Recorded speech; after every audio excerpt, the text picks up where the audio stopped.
بے چین اور بے قرار مت ہونا. اب وقت آپ کی بے چینی اور بے قراری کا نہیں.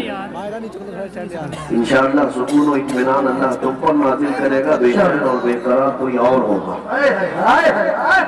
انشاءاللہ.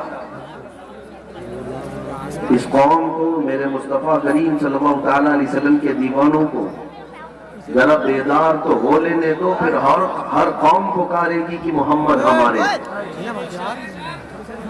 بس بیدار ہو لینے دو. میں آپ کی بیداری کے عالم میں آپ سے خطاب کرنے کے لیے بیٹھا ہوں، اس لیے کہ بڑی دور دراز کا سفر کر کے مجھے ایسا اندازہ تھا کہ ایک چھوٹا علاقہ ہے، لیکن یہاں آنے کے بعد سروں کا ایک سمندر نظر آ رہا ہے. تو پھر یہ احساس ہوا کہ یہ وہ مجمع نہیں ہے جو 500,000 روپے کے نام پر ووٹوں کے لیے جمع کیا گیا. ویسے بھی یو پی میں اب الیکشن کا ماحول گرم ہو ہی رہا ہے. ریلیاں بھی چلیں گی، پیسے بھی بٹیں گے، پیسے بھی بانٹے جائیں گے. لیکن یہ وہ مجمع ہے جو صرف گنبد خضرا والے کو سننے کے لیے آیا ہے. حقیقی بات ہے یا نہیں؟ صرف اور صرف نبی مختار صلی اللہ تعالیٰ علیہ وسلم کو سننے کی غرض سے ہم آئے ہیں. اللہ عز و جل قرآن پاک میں ارشاد فرماتا ہے، تحقیق کہ اے لوگوں تمہارے لیے رسول کی زندگی میں سب سے بہترین نمونہ ہے. مومنو، آپ کے لیے کوئی اور آئیڈیل نہیں، کسی اور کو رول ماڈل نہ بنانا. تمہارے لیے بہترین آئیڈیل اگر کوئی ہے تو وہ رسول اللہ کی ذات ہے. نبی مختار صلی اللہ تعالیٰ علیہ وسلم کی زندگی پاک میں کسی چیز کی کمی ہے؟ کیا ان کے اخلاق و کردار میں کوئی عیب ہے؟ کیا ان کے حسن و جمال میں کوئی کمی ہے؟ ان کی تعلیمات میں کوئی کمی ہے؟ ہر مسلمان جانتا ہے کہ میرے نبی سے اعلیٰ کوئی ہے ہی نہیں. نہ اخلاق میں ان کا برابر کوئی ہو سکتا ہے، نہ ان کے قدموں کے برابر ہو سکتا ہے، نہ ان کی تعلیمات کے برابر کوئی ہو سکتا ہے. لہذا اے سنی مسلمانوں، جب ہمارے پاس اتنے بلند و بالا اخلاق والے رسول موجود ہیں تو پھر کسی ایرے غیرے کی تقلید کرنے کی ضرورت کیوں پیش آئے؟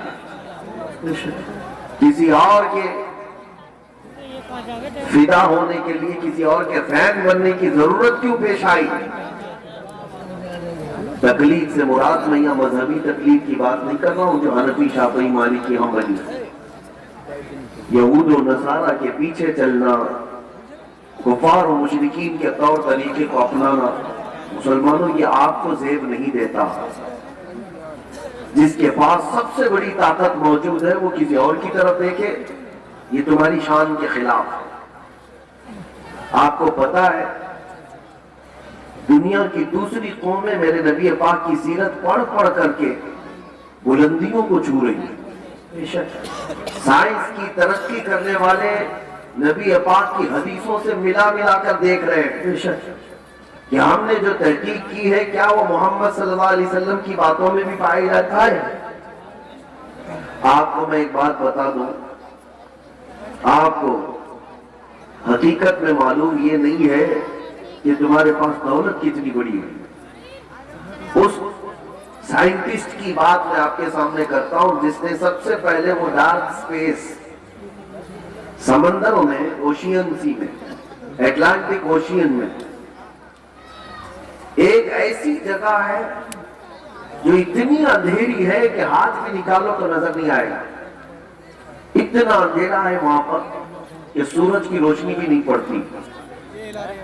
یہ سمندروں کے بیچوں بیچ ایک جگہ ایسی آتی ہے تو سب سے پہلے جس نے یہ جگہ کھوجا، تلاش کیا اور پھر آ کر کے قوم کو بتایا کہ سمندر میں میں نے ایک ایسی جگہ دیکھی ہے جہاں سورج کی روشنی پڑتی ہی نہیں اور اتنا اندھیرا ہے کہ آدمی اپنے ہاتھ کو بھی نہیں دیکھ سکتا.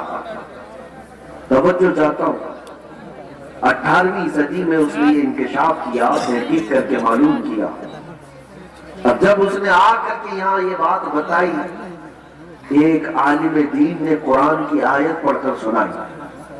اللہ تبارک و تعالیٰ قرآن پاک میں ارشاد فرماتا ہے سورہ نور میں او کظلمات فی بحر لجی یغشاہ موج من فوقہ موج من فوقہ سحاب ظلمات بعضها فوق بعض اذا اخرج یدہ لم یکد یراہا۔ قرآن پاک میں اللہ تعالیٰ فرماتا ہے کہ ایک ایسی جگہ ہے جہاں اندھیریوں پر اندھیریاں ہیں، اور اگر آدمی اپنا ہاتھ بھی نکالے تو اسے ہاتھ بھی نظر نہیں آئے گا۔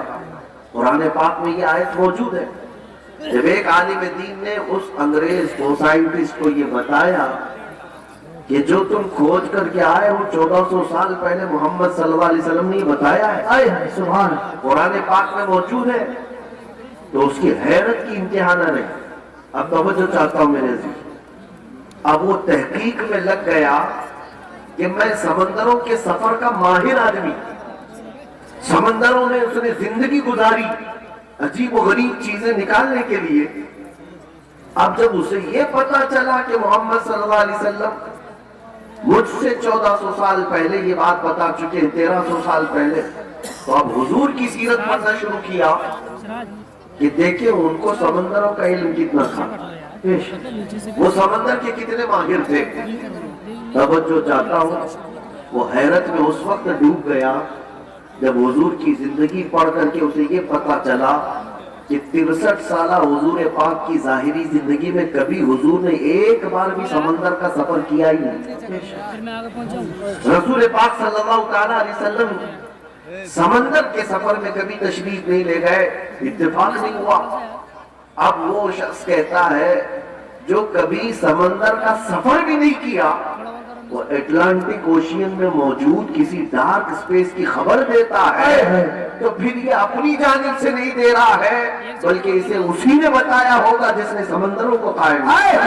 نعرہ تکبیر، نعرہ رسالت، مسلک اعلیٰ حضرت علماء اہل سنت مفتی سلمان اظہری صاحب قبلہ۔ یہ بات میں نے کیوں عرض کی مجھے بتاؤ۔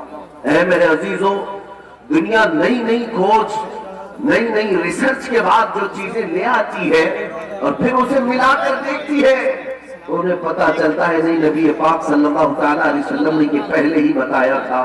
انگلینڈ کے ایک محقق نے، ایک دانشور نے اپنی تحقیق میں یہ کہا کہ چاند کی تحقیق پہ ایسا لگتا ہے کہ کبھی یہ پھٹا ہوا تھا۔ یہ بھی تحقیق کئی سینکڑوں سال بعد کی ہے۔ تب کسی عالم دین نے یہ کہا اقتربت الساعۃ وانشق القمر۔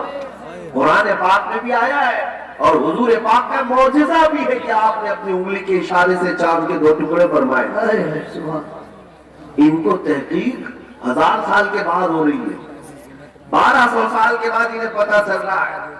اب آپ کو میں بتاؤں، ایک ایمبریولوجی ایک علم ہے۔ ایمبریولوجی ڈاکٹریٹ کرنے والے لوگ جانتے ہوں گے، میڈیکل سائنس پڑھنے والے لوگ جانتے ہوں گے۔ ایمبریولوجی کا مطلب ہوتا ہے بچہ پیدا ہونے کا جو پروسیس ہے ماں کے پیٹ میں، یہ کیسے ہوتا ہے۔ آج تو مشینیں آئی نا، سونوگرافی ہے، سی ٹی اسکین ہے، ایکس رے ہے، اسکیننگ ہے، یہ سب چیزیں کرنے کے بعد ڈاکٹر بتاتے ہیں کہ بچہ کتنے ہفتے کا بنا، ہارٹ بیٹ چل رہی ہے کہ نہیں چل رہی ہے، بچہ کتنے مہینے کا ہوا۔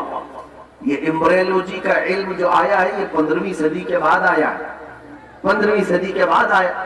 میں آپ کو بتاتا ہوں، آج یہ ساری دنیا کے ڈاکٹر اس بات پر اتفاق رکھتے ہیں کہ ماں کے پیٹ میں پہلے نطفہ جاتا ہے، اس کے رحم میں نطفہ جاتا ہے، پھر نطفہ کیا بنتا ہے، ڈاکٹر سب کہتے ہیں ایک چنگم کی طرح چپچپا ہوا، چنگم کی طرح چپچپا ہوا ایک چھوٹا سا خون کا لوتھڑا بنتا ہے جس کو علقہ کہتے ہیں، عربی میں علقہ، چنگم کو بھی کہتے ہیں۔ توجہ چاہتا ہوں، اس کے بعد پھر یہ ڈاکٹرز کہتے ہیں خون کے لوتھڑے کے بعد پھر بغیر ہڈی کا گوشت بنتا ہے، نطفے سے گوشت بنتا ہے، پھر تھوڑے دنوں کے بعد، مہینے کے پروسیس کے بعد ڈاکٹرز کہتے ہیں کہ اس کے اندر ہڈیاں آتی ہیں، ہڈیاں آنے کے بعد پھر چمڑا آتا ہے، پھر بال آتے ہیں۔ یہ پروسیس ہے 9 مہینے کا۔ یہ آج کی تحقیق کے بعد سارے ڈاکٹرز مشینوں سے نکالنے کے بعد اس بات کو یہاں دنیا کے سامنے پیش کر رہے ہیں، مگر میں اس زمانے کی بات کر رہا ہوں جب سائنس کا وجود بھی نہیں تھا، جب نہ ایکس رے مشین تھی، نہ سونوگرافی، نہ سی ٹی اسکین، کچھ بھی نہیں، لیکن میرے آقا صلی اللہ تعالی علیہ وسلم کی زبان ناز سے وہی قرآن، وہی الہی نکلتی ہے. ثم خلقنا النطفة علقة فخلقنا العلقة مضغة فخلقنا المضغة عظاما فكسونا العظام لحما. اللہ فرماتا ہے ہم نے نطفے سے علقہ بنایا، چنگم کی طرح چپچپا، پھر علقے سے ہم نے مضغہ بنایا، مضغہ کہتے گوشت کے ٹکڑے کو، پھر اللہ تعالیٰ فرماتا ہے فَكَسَوْنَا الْعِظَامَ فَخَلَقْنَا الْمُضْغَةَ عِظَامًا، پھر ہم نے اس مضغے کے اندر ہڈیاں رکھی، گوشت کے اندر پھر ہڈیاں آئی، پھر اللہ فرماتا ہے فَكَسَوْنَا الْعِظَامَ لَحْمًا، پھر ہم نے ہڈیوں پر چمڑیاں ڈالی، ثُمَّ أَنشَأْنَاهُ خَلْقًا آخَرَ فَتَبَارَكَ اللَّهُ أَحْسَنُ الْخَالِقِينَ.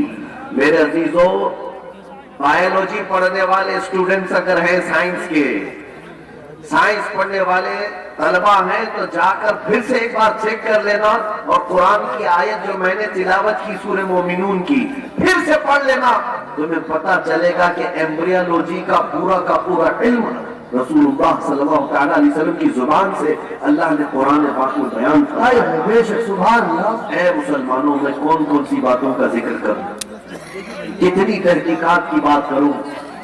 زولوجی ایک علم ہے، جانوروں کے متعلق جانکاری، پرندے آسمان میں کیسے اڑتے ہیں یہ آج تحقیق چل رہی ہے، بڑے بڑے لیبارٹری کام کر رہی ہیں کہ ان کو کون سی چیز ہے جو ہوا میں روک لیتی ہے. اللہ تعالیٰ نے قرآن میں فرمایا اَوَلَمْ يَرَوْا إِلَى الطَّيْرِ مُسَخَّرَاتٍ فِي جَوِّ السَّمَاءِ